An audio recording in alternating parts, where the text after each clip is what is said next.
ज़ाहिर है कि एक तवील अरसे से पाकिस्तान महंगी बिजली के इस चैलेंज को फेस करता चला आ रहा है। अब लोगों ने खुद ही सोलर पैनल की सूरत में एक हल निकाला। अब उस हल के नतीजे में कुछ लोग ज़रा थोड़ा सुकून में आ गए, कुछ मज़ीद टेंशन में आ गए, कुछ के चैलेंजेस और ज़्यादा बढ़ गए। क्या ये एक कुल वक्ती हल है जो लोगों ने खुद ज़ाती तौर पर स्टेप लेकर इसको काबिल अमल बना लिया?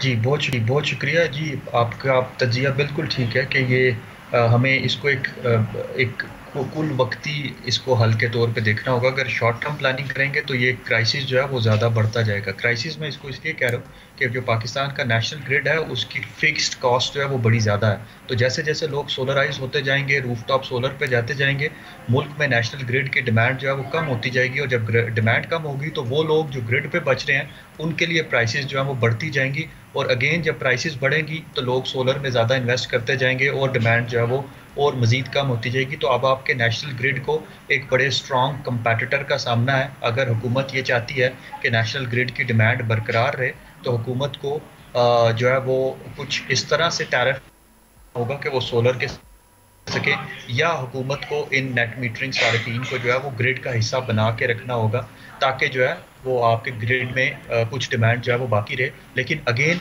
चूंकि आपका टैरिफ इतना ज़्यादा हो गया है, अब आपकी बात ये ठीक है कि माहौल की वजह से शायद अब उतना ज़्यादा बड़ा ड्राइवर नहीं रहा। अब आपका जो है वो टैरिफ ये डिटर्मिन करके दे रहा है कि आपको जो है वो सोलर की तरफ जाना है। और ये शायद बढ़ता जाएगा, और इसलिए बढ़ेगा क्योंकि इनकी प्राइसेस जो है वो कंटिन्यूसली जो है वो नीचे, सोलर पैनल्स की भी, और आहिस्ता आहिस्ता अब बैटरी अप्लायंस जो बैटरी है उसकी भी प्राइसेस जो है वो नीचे आना शुरू हो जाएंगी, जिससे ये मज़ीद जो है वो इसको तकवीत मिलेगी और ज़्यादा लोग जो है वो ग्रिड को छोड़ के और कम्प्लीटली ऑफ ग्रिड होना शुरू हो जाएंगे। और तीसरी चीज़ जो बड़ी जियोपॉलिटिक्स की फॉर्म में है वो ये कि जैसे जैसे ट्रेड रिस्ट्रिक्शंस जो है वो वेस्टर्न कंट्रीज़ या यूएसए चाइना पे लगाता जा रहा है, चाइना की मैन्युफैक्चरिंग जो है वो साउथ एशियन कंट्रीज़ और साउथ ईस्ट एशियन कंट्रीज़ का रुख करती है, तो उसकी वजह से भी सप्लाई जो है वो बढ़ती है और वो प्राइसेस को मज़ीद कम करती है।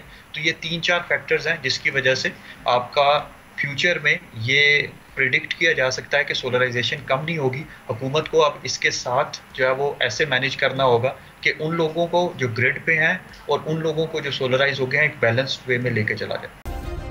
सब्सक्राइब करें और बेल दबाएं ताकि कोई खबर रह न जाए।